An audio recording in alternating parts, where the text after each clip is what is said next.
दोस्तों, target with SDM आप सभी का स्वागत है। ये मत कभी सोचिए कि मुझसे यह काम नहीं हो पाएगा, बल्कि यह सोचिए कि मुझसे ही हो पाएगा। कहने का यहाँ पर यह मतलब है, कभी भी किसी भी एग्ज़ाम के सिलेबस को देखकर उससे भयभीत नहीं होइए और ये मत सोचिए कि जो मुझसे होगा या नहीं होगा या कैसे होगा, इतना कैसे मैं पढ़ूँगा, ये मत सोचिए। बल्कि ये सोचिए कि मेरे अलावा और कोई कर ही नहीं पाएगा।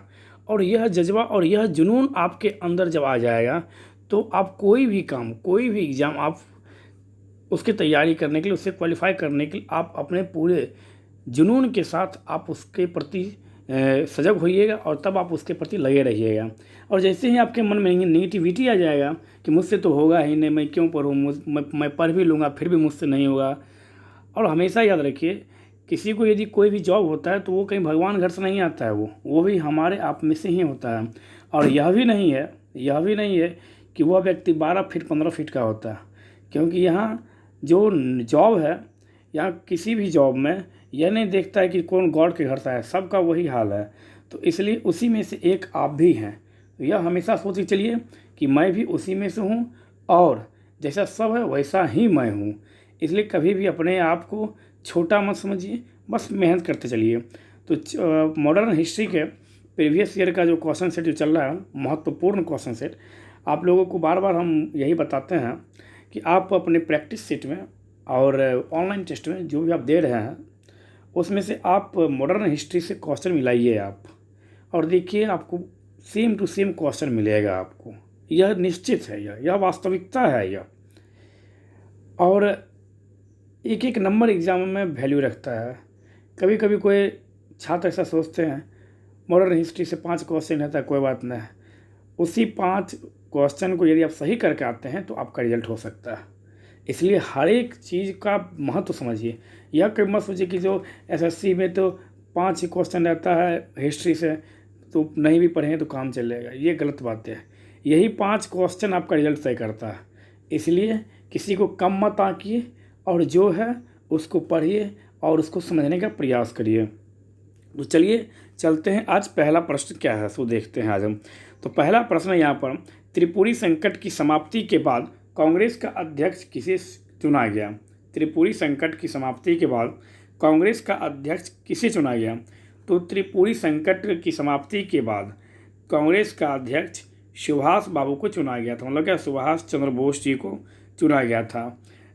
तो यह भी आप लोग याद रखेंगे। सुभाष चंद्र बोस से आप लोग याद रखेंगे। इंडियन स्ट्रगल पुस्तक के लेखक कौन थे? तो इंडियन स्ट्रगल पुस्तक के लेखक सुभाष बाबू थे। आज़ाद हिंद सरकार के संस्थापक कौन थे? तो सुभाष बाबू थे। जय हिंद का नारा किसने दिया था?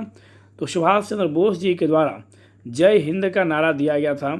आप यह भी याद रखिएगा, तुम मुझे खून दो मैं तुम्हें आज़ादी दूंगा, यह नारा भी किसने दिया था, या यह वचन भी किसने दिया था? तुम मुझे खून दो मैं तुम्हें आज़ादी दूंगा।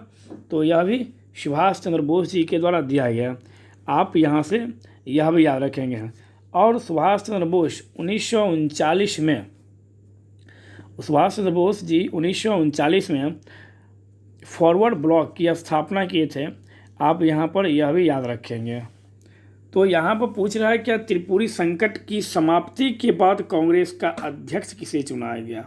मतलब क्या त्रिपुरी संकट, क्या कहने का मतलब है? त्रिपुरी संकट कहने का यहाँ पर यह मतलब है कि जो यहाँ हुआ क्या था, तो गांधी जी के द्वारा पट्टाभी सीतारमैया को अध्यक्ष पद के लिए खड़ा किया गया और इधर से सुभाष चंद्र बोस जी खड़ा हुए थे।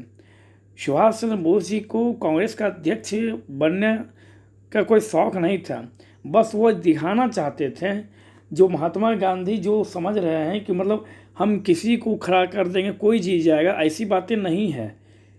बस इसी चीज़ को साबित करने के लिए सुभाष बाबू खड़े हुए और लगभग सुभाष बाबू को 1300 प्लस सुभाष बाबू को वोट मिला और वह अध्यक्ष चुने गए। तो यहाँ से याद रखिएगा, क्वेश्चन को ध्यान समझना है हमको। बहुत आदमी यहाँ पर क्या करेगा, त्रिपुरी संकट की समाप्ति के बाद तो उसको ऐसा लगेगा कि त्रिपुरी अधिवेशन के बाद कांग्रेस का अध्यक्ष कौन होगा, जबकि यहाँ यह नहीं पूछ रहा। तो यह याद रखेंगे यहाँ पर सुभाष चंद्र बोस जी से। सुभाष चंद्र बोस से आप लोग याद रखिएगा, कटक में इनका जन्म हुआ था। कटक मतलब उड़ीसा है।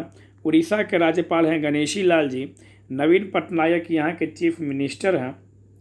चिल्का झील उड़ीसा में है। शिमलीपाल अभ्यारण्य उड़ीसा में है, यह भी आप याद रखिएगा। और कटक में भारतीय चावल अनुसंधान संस्थान है। और इंटरनेशनल राइस रिसर्च इंस्टीट्यूट जब पूछे तो वह मनीला में है। आप यहाँ से इन सभी प्रश्नों को याद रखिएगा। जितना प्रश्न बतलाया गया यह सभी प्रश्न महत्वपूर्ण है। नेक्स्ट क्वेश्चन की चलते हैं। भारत की स्वतंत्रता आंदोलन के दौरान महात्मा गांधी द्वारा स्थापित साबरमती आश्रम किस नगर के बाहर स्थित है? भारत के स्वतंत्रता आंदोलन के दौरान महात्मा गांधी के द्वारा स्थापित साबरमती आश्रम किस नगर के बाहर स्थित है? तो यह आप याद रखिएगा अहमदाबाद। कहाँ स्थित है? अहमदाबाद। क्वेश्चन को थोड़ा सा यहाँ पर घुमा दिया गया है। क्वेश्चन यहाँ पर सीधा भी पूछ सकता था कि साबरमती आश्रम कहाँ स्थित है, तो साबरमती आश्रम जो है वह अहमदाबाद, यह आप याद रखिएगा अहमदाबाद। इसके संस्थापक तो गांधी जी। और आप यहाँ से यह भी याद रखिएगा गांधी जी को महात्मा की उपाधि रविंद्रनाथ टैगोर जी के द्वारा दिया गया। और महात्मा गांधी ने रविंद्रनाथ टैगोर जी को गुरुदेव की उपाधि दिए थे, यह भी याद रखिएगा। और अहमदाबाद से आप लोग याद रखिएगा 1918 में अहमदाबाद मिल मजदूर आंदोलन भी चलाया गया था, जिसमें महात्मा गांधी नेतृत्व करता थे। कहने का यहाँ पर यह मतलब है कि यह महात्मा गांधी के द्वारा भारत में शुरू किया गया दूसरा आंदोलन था, जो कि एक क्षेत्रीय आंदोलन था, न कि जन आंदोलन था। यह भी याद रखेंगे हम लोग। पहला था चंपारण सत्याग्रह, दूसरा था अहमदाबाद। तो ऐसे में याद रखेंगे कि चंपारण, अहमदाबाद और खेरा 1917, 1918, 1918, यह हम लोग याद रखेंगे। तो चलते हैं नेक्स्ट प्रश्न की ओर। भारत छोड़ो आंदोलन का आलेख किसने बनाया था? मतलब क्या भारत छोड़ो आंदोलन का जो ड्राफ्ट है, प्रारूप किसके द्वारा बनाया गया था? तो आप याद रखिएगा भारत छोड़ो आंदोलन का जो प्रारूप है वह मौलाना अबुल कलाम आज़ाद द्वारा बनाया गया था। लेकिन भारत छोड़ो आंदोलन का प्रस्ताव किसके द्वारा रखा गया? कांग्रेस अधिवेशन तो पंडित जवाहरलाल नेहरू जी के द्वारा रखा गया। भारत छोड़ो आंदोलन के दरमियान गांधी जी के द्वारा करो या मरो करार दिया गया। भारत छोड़ो आंदोलन के दौरान अंग्रेजों के द्वारा जीरो आवर ऑपरेशन चलाया गया, जिसके तहत सभी बड़े नेताओं को गिरफ्तार कर लिया गया। भारत छोड़ो आंदोलन के दौरान ही भूमिगत मतलब क्या रेडियो का जो प्रसारण है वो राम मनोहर लोहिया और उषा मेहता के द्वारा किया गया, जिसकी फ्रिक्वेंसी बहुत तेज़ थी।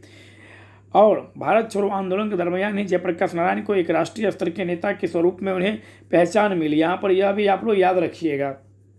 भारत छोड़ो आंदोलन की जो शुरुआत है वो 8 अगस्त 1942 को हुआ। और यहाँ पर यह मतलब कहा गया कि जो अंग्रेजों भारत छोड़ो, अब इस बार यही करना है कि मरो या मारो। मतलब क्या, अंग्रेजों को या तो देश से भगाओ या तो खुद मर जाओ। महात्मा गांधी का यहाँ पर यह कहना था। सभी नेता जब वह जेल चले गए तो वो महात्मा गांधी सोच रहे थे कि इस आंदोलन का क्या होगा, कहीं स्थगित तो ना हो जाए। लेकिन इस आंदोलन के जो जनता थे वह स्वतः इसमें भाग लेना शुरू किए, और इसलिए इसे स्वतः स्फूर्त आंदोलन भी बोला जाता है। क्योंकि 1920 से 40 के बीच इतना ने आंदोलन हुआ था भारत में कि जनताओं में एकता की भावना की कमी नहीं थी। और उन सबों ने अपने बड़े नेताओं की गिरफ्तार होने के बावजूद भी इस आंदोलन को एक बहुत अच्छे ढंग से चलाने का प्रयास किया। इसलिए इसे स्वतः स्फूर्त आंदोलन भी कहते हैं। कोई भी नेता नेतृत्व करता नहीं था, इसलिए इस आंदोलन को नेतृत्व विहीन आंदोलन भी कहते हैं। यह भी आप लोग याद रखिएगा भारत छोड़ो आंदोलन को। और यहाँ से फिर एक प्रश्न बनेगा आपसे बहुत बार यहाँ पर पूछ लेगा और पूछता भी है कि भारत छोड़ो आंदोलन जब हुआ था तो उस समय अंग्रेज गवर्नर कौन थे? तो आप यहाँ से बता सकते हैं भारत छोड़ो आंदोलन के समय लॉर्ड लिनलिथगो, जिनका कार्यकाल जब पूछे कब से तो 36 से लेकर 43 तक लॉर्ड लिनलिथगो का शासनकाल रहा। इनके शासनकाल में भारत छोड़ो आंदोलन हुआ था। आप यहाँ से यह भी याद रखेंगे। और इन्हीं के शासनकाल में 8 अगस्त 1940 को अगस्त प्रस्ताव लाया गया था। आप यह भी याद रखें। अगस्त प्रस्ताव कब? तो 8 अगस्त 1940 ईस्वी को लाया गया था लॉर्ड लिनलिथगो के शासनकाल में। आप यहाँ से यह भी याद रखेंगे भारत छोड़ो आंदोलन से। तो चलते हैं नेक्स्ट प्रश्न की और नेक्स्ट प्रश्न क्या कह रहा है उसको देखते हैं हम लोग। किसने असहयोग आंदोलन के समय विदेशी कपड़ों को जलाए जाना एक निश्चित बर्बादी बताया था? मतलब असहयोग आंदोलन जब हुआ था तो आप सबको पता ही है असहयोग आंदोलन कब हुआ था। तो असहयोग आंदोलन हुआ था अगस्त 1920 में, 1 अगस्त 1920 को। लेकिन 1 अगस्त 1920 को अनौपचारिक रूप से इसकी घोषणा की गई। लेकिन 1 अगस्त 1920 को देश के बड़े नेता, कौन से बड़े नेता, तो तिलक बाबू का, बाल गंगाधर तिलक जी का निधन हो गया था, जिसके कारण असहयोग आंदोलन जो है वह उस दिन मतलब शुरू नहीं हो पाया। तो लेकिन आप याद रखिएगा शुरू कब हुआ, तो आपसे एग्जाम पूछे तो आप हमेशा याद रखिएगा अगस्त 1920 ही, क्योंकि घोषणा उसी दिन हुई थी। और असहयोग आंदोलन जो है यह गांधी जी के नेतृत्व में चलाया गया पहला अखिल भारतीय या जन आंदोलन था।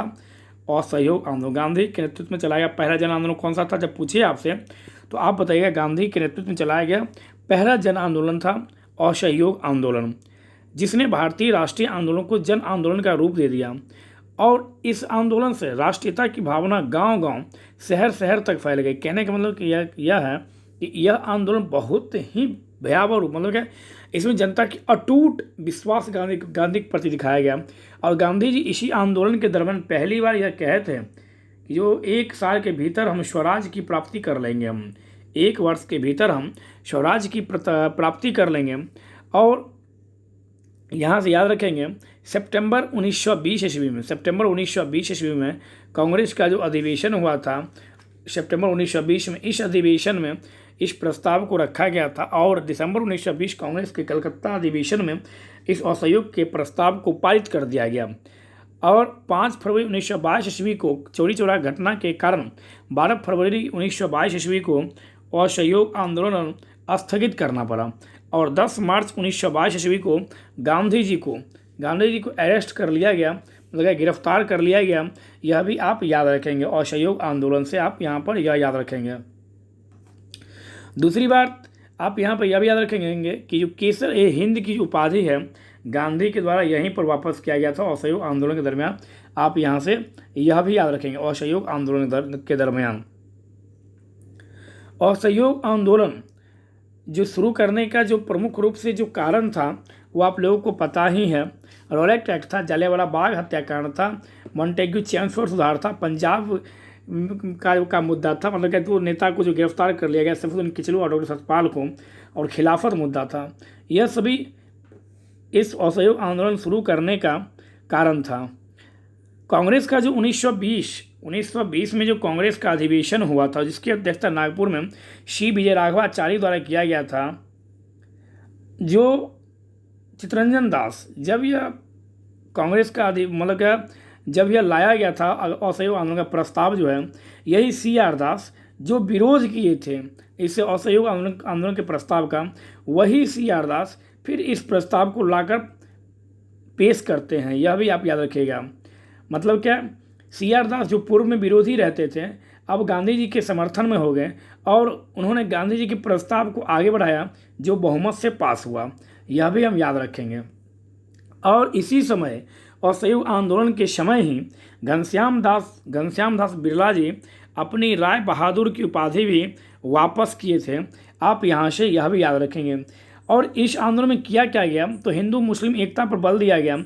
अस्पृश्यता विरोधी आंदोलन, मतलब क्या, भाई भाई हम सभी भाई हैं। और यह गांधी जी के द्वारा यह प्रयास किया गया कि समाज में छुआछूत की कमी हो और सब एक साथ सब आंदोलन भाग लें और स्वदेशी पर बल देना, यह असहयोग आंदोलन का प्रमुख सकारात्मक बातें था। और इस आंदोलन के दरमियान सरकारी स्कूल कॉलेज सभी का बहिष्कार करना था, चुनाव का बहिष्कार करना था, विधानमंडलों का बहिष्कार करना था, विदेशी वस्त्रों का बहिष्कार करना था, उपाधियों एवं सम्मानों को वापस लौटाना था, और भू राजस्व मतलब क्या टैक्स देने से मना करना था। और सभी वकीलों से यह आग्रह किया गया जो आप अपने कोर्ट का क्या कीजिए, अवहेलना, मतलब क्या, कोर्ट का बहिष्कार कीजिए, आप कोर्ट नहीं जाइए। तो यह सब था असहयोग आंदोलन के दरमियान, यह सारी घटना घटी हमारे भारत में।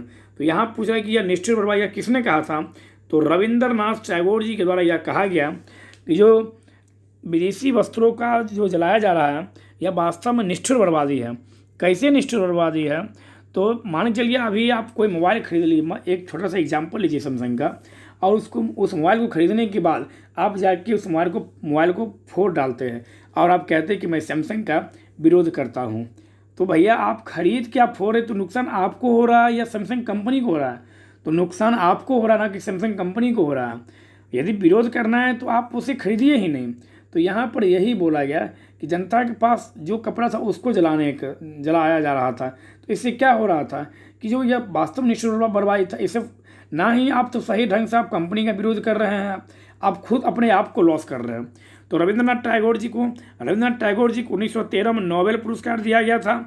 आप यहाँ से यह भी याद रखें गीतांजलि साहित्य के लिए। चलते हैं नेक्स्ट प्रश्न की ओर। करो या मरो का नारा किसने दिया था? तो करो या मरो का नारा गांधी जी के द्वारा दिया गया 1942 भारत छोड़ो आंदोलन के दरमियान। भारतीय राष्ट्रीय कांग्रेस का 1938 का अधिवेशन किस शहर में हुआ? तो 1938 का जो अधिवेशन है भारतीय राष्ट्रीय कांग्रेस का, तो यह हरिपुरा में अधिवेशन हुआ था, यह भी आप याद रखेंगे। और इस अधिवेशन की अध्यक्षता भी सुभाष बाबू के द्वारा किया गया। आप यहाँ से यह भी याद रखें। और यह जो हरिपुरा है यह गुजरात में है, यह आप लोग याद रखिएगा। नेक्स्ट क्वेश्चन की ओर चलते हैं। भारत छोड़ो आंदोलन के समय इंग्लैंड के प्रधानमंत्री कौन थे? बहुत ही महत्वपूर्ण प्रश्न है। जो भारत छोड़ो आंदोलन के समय इंग्लैंड के प्रधानमंत्री कौन थे? तो आप लोग बता सकते हैं भारत छोड़ो आंदोलन के समय इंग्लैंड के प्रधानमंत्री विंस्टन चर्चिल जी थे, इंग्लैंड के प्रधानमंत्री। नेक्स्ट क्वेश्चन है 1947 के भारतीय राष्ट्रीय कांग्रेस के दिल्ली अधिवेशन की अध्यक्षता किसने की? तो जब नाम दे के पूछे दिल्ली अधिवेशन तो डॉक्टर राजेंद्र बाबू इसके अध्यक्ष थे, यह याद रखेंगे। लेकिन जब पूछे जो भारतीय स्वतंत्रता के समय भारतीय राष्ट्रीय कांग्रेस के अध्यक्ष कौन थे, तो आप आंख बंद करके यह लगा करिएगा ऑप्शन में JB कृपलानी। स्वतंत्रता जैसे ही देखिएगा JB कृपलानी। लेकिन पूछे 1947 के समय भारतीय राष्ट्रीय कांग्रेस के दिल्ली अधिवेशन के अध्यक्ष कौन थे, तब आप लगेगा डॉक्टर राजेंद्र बाबू। यह भी आप लोग याद रखिएगा। चलते हैं नेक्स्ट प्रश्न की ओर। वर्ष 1932 में अखिल भारतीय हरिजन संघ के संस्थापक कौन थे? वर्ष 1932 में, तो याद रखिएगा महात्मा गांधी जी के द्वारा अखिल भारतीय हरिजन संघ की स्थापना 1932 में किया गया, यह भी आप लोग याद रखिएगा। और महात्मा गांधी द्वारा फिनिक्स आश्रम का भी स्थापना किया गया। जो कहाँ किया गया फिनिक्स आश्रम का स्थापना, तो आप बता सकते हैं फिनिक्स आश्रम का स्थापना गांधी के द्वारा अफ्रीका में किया गया था। टॉल्स्टॉय फॉर्म की स्थापना गांधी के द्वारा अफ्रीका में किया गया था, यह भी आप लोग याद रख सकते हैं गांधी जी से। दूसरी बात, साबरमती आश्रम का भी स्थापना गांधी के द्वारा किया गया था। और हरिजन सेवक संघ की जो स्थापना है यह कहाँ किया गया था? तो यह पुणे में किया गया था। पुणे मतलब क्या, महाराष्ट्र में किया गया था। तो आप यहाँ से गांधी से आप यह भी याद रख सकते हैं। और यह मतलब कहने का यह मतलब है जब गांधी और अंबेडकर के बीच जब एग्रीमेंट हुआ था, पुणे जब समझौता हुआ था, जिसको हम पुणे समझौता के नाम से भी जानते हैं, उस समझौता के बाद गांधी जी मतलब हरिजन के प्रति अत्यधिक जागरूक हुए और उन्होंने उसके बाद हरिजन के प्रति ही कार्य करना शुरू किया। यहाँ से हम यह भी बोल सकते हैं, महाराष्ट्र से आप लोग को याद होगा भगत सिंह कोश्यारी जी महाराष्ट्र के राज्यपाल हैं, और वही व्यक्ति भगत सिंह कोश्यारी जी ही गोवा के भी अतिरिक्त राज्यपाल का पद संभाले हुए हैं। आप यहाँ से यह भी याद रखिएगा, बोरीवली राष्ट्रीय उद्यान, तंसा राष्ट्रीय उद्यान, पेंच राष्ट्रीय उद्यान, Tarapur atomic research centre, Lonar झील, यह सभी कहाँ है? तो यह सभी महाराष्ट्र में स्थित है। आप यहाँ से यह भी याद रख सकते हैं। तो इसका राइट आंसर क्या होगा? महात्मा गांधी। चलते हैं नेक्स्ट प्रश्न की ओर। नेक्स्ट प्रश्न, सविनय अवज्ञा आंदोलन 1930 की पराकाष्ठा में गांधी जी ने किसके साथ समझौते पर हस्ताक्षर किया था? सविनय अवज्ञा आंदोलन 1930 की पराकाष्ठा में गांधी जी ने किसके साथ समझौता किया था? तो आप बता सकते हैं लॉर्ड इरविन के साथ इसको लेकर समझौता हुआ। 11 सूत्री मांग की गई, जिसमें लॉर्ड इरविन के समक्ष गांधी जी ने यह कहा कि मैं इस आंदोलन को स्थगित कर दूंगा। और गांधी जी सविनय अवज्ञा आंदोलन को स्थगित करते हैं 1931 में। और पुनः जब यह सेकेंड राउंड टेबल समिट में भाग लेकर आते हैं तो पुनः इस आंदोलन को गांधी जी शुरू करते हैं 1932 में। और सविनय अवज्ञा आंदोलन को पूर्ण रूप से वापस लेते हैं गांधी जी 1934 में। तो इसलिए एग्जाम में जब आप जाइएगा तो प्रश्नों को ध्यान दीजिएगा और देखिएगा प्रश्न आपसे पूछ क्या रहा है। तो पूर्ण रूप से कब? तो 1934 में सविनय अवज्ञा आंदोलन स्थगित हुआ था। और गांधी और इरविन के बीच जो समझौता हुआ था वह 5 मार्च 1931 को हुआ था, जिसे हम लोग दिल्ली समझौता के नाम से भी जानते हैं। यह भी आप लोग याद रखिएगा। Gandhi ji second round table summit में भाग लिए थे कांग्रेस की तरफ से। उनके साथ उनका महादेव देसाई जो उनका निजी सचिव था वह उनके साथ गया था। और SS राजपुताना जहाज से Gandhi ji second round table summit में भाग लेने गए थे और सेकेंड राउंड टेबल समिट को गांधी जी उथल पुथल का सम्मेलन कहे थे। सेंट जेम्स पैलेस में सेकेंड राउंड टेबल समिट हुआ। जॉर्ज पंचम उद्घाटन करता थे और रैमजे मैकडोनाल्ड उसके अध्यक्ष थे। यह भी आप याद रखेंगे।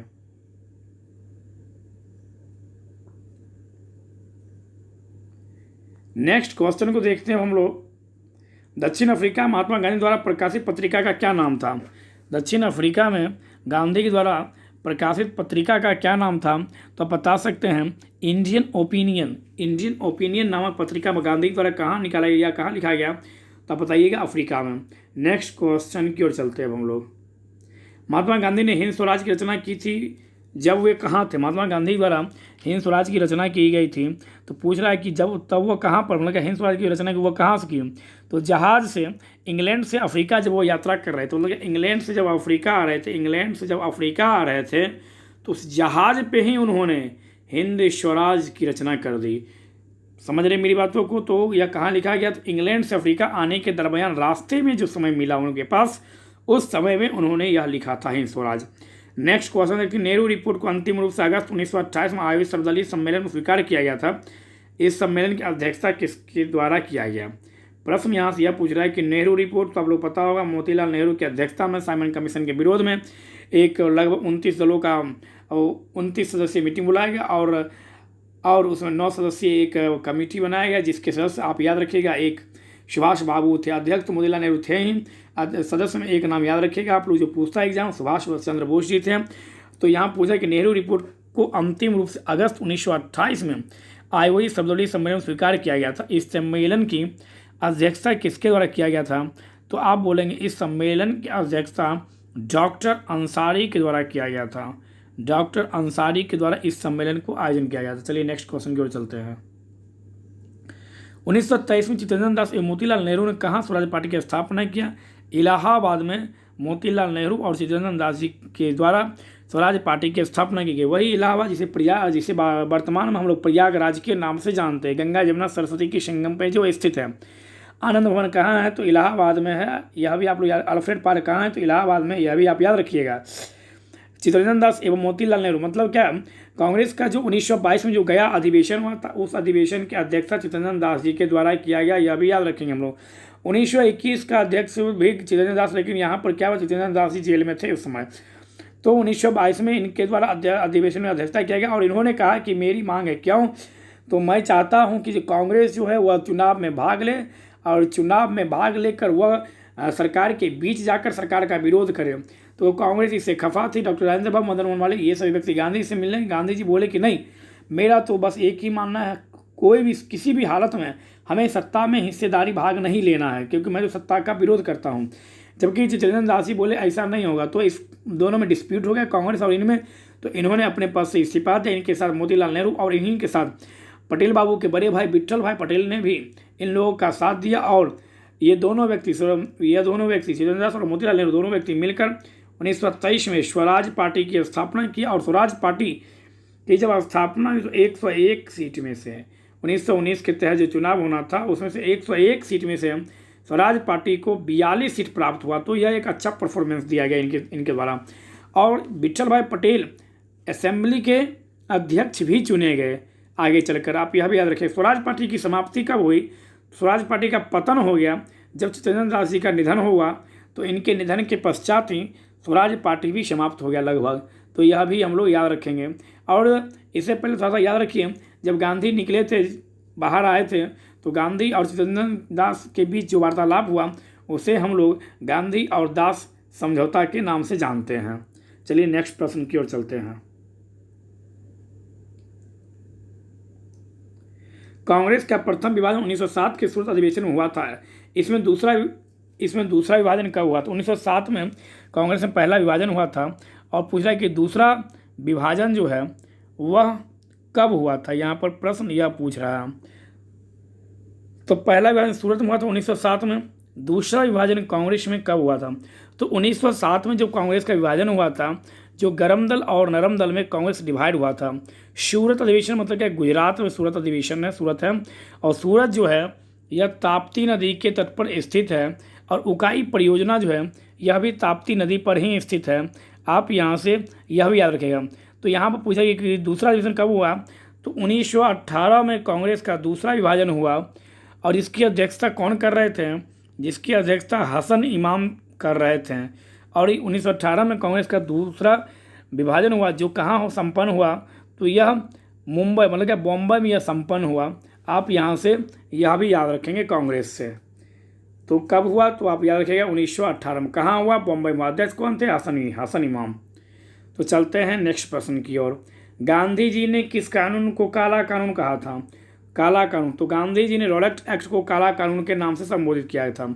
नेक्स्ट क्वेश्चन देखते, दांडी यात्रा में गांधी जी की टोली कितनी दूरी तय करके नमक कानून का विरोध किया था। मतलब क्या नमक कानून का विरोध जो किया गया वह कितनी दूरी तय करके, तो आप लोग बोल सकते 240 मील की दूरी तय की गई थी। नेक्स्ट क्वेश्चन, महात्मा गांधी को सर्वप्रथम राष्ट्रपिता किसने कहा था। महात्मा गांधी को सर्वप्रथम राष्ट्रपिता 1944 में रेडियो के माध्यम से सुभाष चंद्र बोस जी के द्वारा संबोधित किया गया था। आप यहाँ से यह भी याद रखेंगे। नेक्स्ट प्रश्न को देखते हैं। सितंबर 1932 को यरवदा जेल में महात्मा गांधी ने आमरण अनशन किसके विरोध में किया था। तो यह भी याद रखेंगे आप लोग, महात्मा गांधी ने किसके विरोध में किया था आमरण अनशन 1932 में। यहाँ से क्वेश्चन यह पूछ रहा है, तो आप याद रखिएगा रैमजे मैकडोनाल्ड के सांप्रदायिक पंचाट, रैमजे मैकडोनाल्ड के सांप्रदायिक पंचाट के विरोध में महात्मा गांधी यरवदा जेल में बंद थे और वहाँ पर उन्होंने आमरण अनशन किया था। यह भी याद रखिए किसके विरोध में, तो यह याद रखिए, यह नहीं मत बोलिएगा कि अम्बेडकर जी के विरोध में। रैमजे मैकडोनाल्ड के सांप्रदायिक पंचाट के विरोध में यह आमरण अनशन था गांधी के द्वारा 1932 में ही गांधी और अम्बेडकर के बीच एग्रीमेंट हुआ, मतलब कि समझौता हुआ दलितों को लेकर। किसको लेकर, तो दलितों को सदनों में सीटों के आरक्षण को लेकर। नेक्स्ट, किसने 23 फरवरी 1946 को रॉयल इंडियन नेवी के विद्रोहियों को आत्मसमर्पण के लिए राजी किया। तो हम लोग जानते ही हैं पटेल बाबू यहाँ पर होंगे। मतलब क्या नौसेना विद्रोह जो हो रहा था उसमें जाकर कौन समझाए सभी सैनिकों को, तो पटेल बाबू और मोहम्मद अली जिन्ना, यह दोनों व्यक्ति यहाँ पर जाकर सैनिकों को समझाएं और यह यहाँ पर सैनिक क्षमापन के लिए भी आत्मसमर्पण के लिए भी राजी हो गया। किस आंदोलन में महात्मा गांधी ने भूख हड़ताल को एक हथियार के रूप में पहली बार प्रयोग किया गया था। पहली बार भूख हड़ताल महात्मा गांधी के द्वारा तो अहमदाबाद मिल मजदूर आंदोलन के दरमियान गांधी जी ने यह फार्मूला अपनाया और यहाँ पर यह फार्मूला काम भी कर गया। तो पहली बार महात्मा गांधी भूख हड़ताल कब किए थे, तो याद रखेंगे हम लोग अहमदाबाद मिल मजदूर आंदोलन के समय, जो कब हुआ था, तो 1918 में। चलते हैं नेक्स्ट प्रश्न की ओर। 15 अगस्त 1947 को भारत में अपनी पहली आज़ादी का जश्न मनाया था, तब गांधी जी कहाँ थे। जब देश पहली आज़ादी मना रहा था तो उस समय गांधी कहाँ थे, प्रश्न यह पूछ रहा है। तो उस समय गांधी जो थे कलकत्ता में थे। कलकत्ता मतलब बंगाल से आप लोग याद रखिएगा। जगदीप धनखड़ और ममता बनर्जी बुक्सा राष्ट्रीय उद्यान कहाँ, सुंदरबन डेल्टा कहाँ, यह सभी पश्चिम बंगाल में है। यह भी आप लोग याद रखिए। विक्टोरिया पैलेस कहाँ है, तो पश्चिम बंगाल में। यह भी आप याद रखिएगा पश्चिम बंगाल से। चलते हैं नेक्स्ट प्रश्न की ओर। कायदे आजम किसे कहा जाता है। कायदे आजम जो है यह किसे कहा जाता है, तो कायदे आजम मोहम्मद अली जिन्ना को कहा जाता है। और यह उपाधि महात्मा गांधी के द्वारा दिया गया था, जिसका विरोध किए थे कौन, मोहम्मद अली जिन्ना।